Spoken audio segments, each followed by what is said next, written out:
Introduction Contact Reports Volume Issue 1 Plagiarist Contact Birch Block 1 3134 Contact No 1 38 from 28.1 1975 to 13.11 1975 Stas Source Contact Reports Bang Block 1 Semjes Birch Sprich Erlebnis Block 1 1620 Contact No 1 23 from 28.1 1975 to 3.6 1975 Stats out of print edition of Contact and Monday 3rd February 1975 22 translators Benjamin Stevens date of original translation 2010 corrections and improvement made Stephens Joseph Armin James Ward Zedin January 2019 Contact Persons SimJS Synopsis. In the second contact, Semjes expresses how receptive and developed she thinks Billy already is. She also speaks of extraterrestrial visitors to Earth and the variety of associated reasonings behind their travel to here. Mentioning negative, manipulative and dangerous individuals, races, and their behavior toward Earth humans. Semjes goes on to confirm the names of several fraudulent, so-called contactees and as well as one true sighting, Kenneth Arnold. In 2006, however, one of the Plagiarian 3-year investigations is revealed and subsequently Kenneth Arnold's size retracted, revised and corrected to him seeing secret use of one-winged aircraft. See Kenneth Arnold Contact Report 424. At this stage and point in time, the report to Plagiarian were neither aware nor prepared, allowed to reveal the scale of the secret programs. This is all explained years later. These dangers to the reader calmed down several decades later. This is the entire contact. It is an authorized and official translation and may contain errors. Second Contact Monday, 3rd February 1975, 22:10. You astonished me after my first attempt, for your receptiveness to my thoughts was much greater than we had calculated. Actually, we should have been used to surprises with you for a long time, because in the course of the years you have proven time and again that you think very far. Even though your thought processes are often very extreme, they nevertheless get to the heart of the matter and find solutions to problems that remain locked away from your contemporaries. Actually, you already amazed me on my first visit in that you remained silent and did not ask when I gave you the various explanations. With this, I am thinking of the explanation about space, time, and null time. At least there, I thought that you would have a question. But then I took the liberty of researching in your thoughts and found that you really had no question because you understood my explanation, even more than I told you. Even for me, your mode of thinking with regard to the spiritual and material directions is tremendous and phenomenal, which I have not yet found with any Earth human. So far, they have all been knowing and able to think only in one or at most 3 directions, whereas you are able to think in all kinds of forms. You really take second place to us in hardly anything, if one disregards the knowledge that you call book knowledge or stool knowledge. As you yourself always say, however, this kind of knowledge is not of very great importance, rather only the spiritual knowledge and the spiritual essence of wisdom are decisive, as you have already recognized for a long time. And you are truthfully great in your knowledge, in which you do not lag behind us, quite the contrary. You are embarrassing me, Semjes. Everything from you today seems to be just geared towards praise and flattery. I do not love that because it seems primitive to me. So please no more. You are very open, as we are used to from you. But I do not want to praise or flatter you, as we too have long gone beyond those things. I am only making clear observations that correspond to the facts, just the way you like to make them yourself. Then I am relieved and satisfied. Do you now no longer think that I am primitive? Certainly not, but why don't you search for that in my thoughts, or should I perhaps apologize? But I do believe you, and I do not expect an apology from you. Apologies are only empty words anyway and seldom reveal the true mentality. On the other hand, I do not perceive your words as an insult, because I know exactly that you only say what you perceive or feel. To your fellow human beings, your words may seem insulting, but only because they do not know and, thus, are not able to recognize that you speak exactly according to your feelings, which are guided by your knowledge and your essence of wisdom. Therefore, many things must also seem very primitive and even lowly intelligent to you. Always keep in mind, however, that the majority of your fellow human beings cannot think spiritually and cannot act in this form because they have never learned this and are still too caught up in the web of purely human instincts, wishes, hopes, and so on. If I want to research your thoughts, then I do so only when it seems important to me. It is not the manner or the desire of us simply to penetrate into the thoughts of others when this is really not important. Moreover, we all have no right to penetrate into the personal secrets of others. If one penetrates into the thoughts of others, then there is always the danger that one will learn more from it than was originally intended.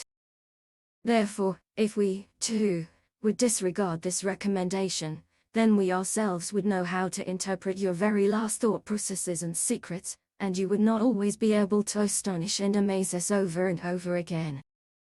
What about so-called UFO contactees claiming that their friends from the stars would only communicate telepathically between themselves? Certainly there are such creatures, who only communicate telepathically. However, their communication was telepathic from the very beginning, or else they quite simply let their spoken language wither away. To our knowledge, however, Earth's space has never been approached by beings whose means of communication were purely telepathic. On the other hand, it has to be noted that these so-called UFO contactees, who claim such things, have certainly never been in contact with human or other beings from outer space. They are simply deceivers and charlatans. I have thought about the notion that the vast majority of these so-called UFO contactees are supposed to be nothing but deceivers and charlatans. On what fact is this your claim based? On pure facts that can be proven at any time. All the wannabe contactees allude to our being on a mission for God and the Christian religion, a malicious lie that is devoid of any truth. What about the other contactees? Despite the many deceivers and charlatans, there are many who have really had or still have contact with us. But countless of them have never had more than just visual contact with us. Thus contactees who only saw our beam ships from a distance and were also often able to photograph them. But only very few had personal contact with us, and that is still the case even today. Most of them, however, wrap themselves in silence because they fear their fellow human beings. Already often, beings from foreign races have come to your Earth and have undertaken their expeditions here. They collected various things that could be of service to their investigations. And it will also happen again and again that such beings will come here and pursue their studies.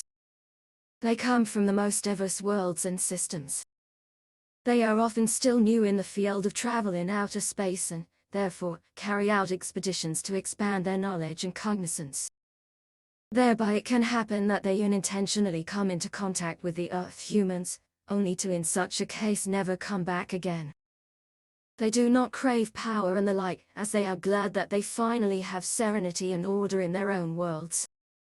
With them, it can also happen that every now and then they take some Earth humans, bring them into their beam ships, and examine them very closely with their apparatuses and determine their anatomy most exactly.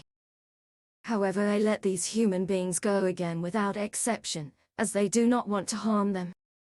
They are often more human beings than the Earth human. But unfortunately, rather barbaric beings also travel outer space and come to Earth every now and then. Many among them are power-hungry and evil. With them, it can happen that they kidnap and abduct Earth humans, also other planetary human beings of other systems, and bring them to their home planets. There, these poor creatures then lead lives as exhibition and experiment objects. The Earth human and all other inhabitants of other worlds must beware of these creatures, for in their maliciousness, they often use the worst form of guilt. Feelings and other human traits and impulsations are often foreign to them, so a life means nothing of value to them. That's all very interesting, Semjace, but somehow, I have known this for a long time already. Sure, I know, because you think very far. Good, good. Now please tell me one thing. You have already spoken multiple times of deceivers and charlatans, who have gone public with their fantastic UFO contact stories and still continue to do so. Can you tell me some names? Certainly, but you know most of them by name. Nevertheless, kindly name at least some of them for me. As you wish. With whom should I begin? In the first place, I would be interested to know about Kenneth Arnold. Am I right that he was not a deceiver? Certainly, this man was not a deceiver, for he had really seen our beam ships. Also many other pilots have encountered our Aurelian ships. But the greatest deceiver was the man who called himself Karl Machuk. And the man who gained world fame under the name George Adamski in no way took second place to him. Even his so-called fellow workers or friends belong in the same category. This means those who, together with him, allegedly had contact with us. Other names are less well known but still have a certain significance because they are deceivers. Hiroshi Tsukamoto, Gerald Baker, R.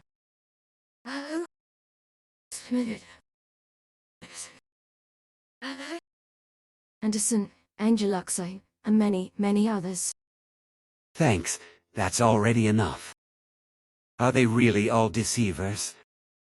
Sure, and you know that as well as I do. You are right. But how can one prove that they are deceivers? We could prove it, but on your part, you shouldn't try that, for the Earth human can only be convinced of the truth with great difficulty. Their consciousness-based intellect is too low for that. One day, they will have to find the truth themselves, and only then will they take it in as knowledge. At present time, the individuals who are the least agreeable to recognize and disseminate the truth should be those who had allowed themselves to be deceived by deceivers and charlatans for decades, and who had sacrificed millions for the dissemination of the stories of lies and books of lies.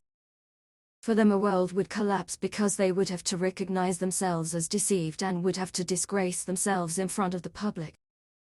That is plausible, but how then? Should I run against it? I will not be believed if I reveal the truth. Do not be concerned, because you belong to a circle of thinking human beings who will help you. I will tell you the names that are important to you, but keep them for yourself and never mention them. Saving names and exact addresses follow. Are these names enough? They are enough, and now my time for this occasion is up. So I'll leave you and, as usual, will transmit my thoughts to you again at a later point in time, so that you can write them down.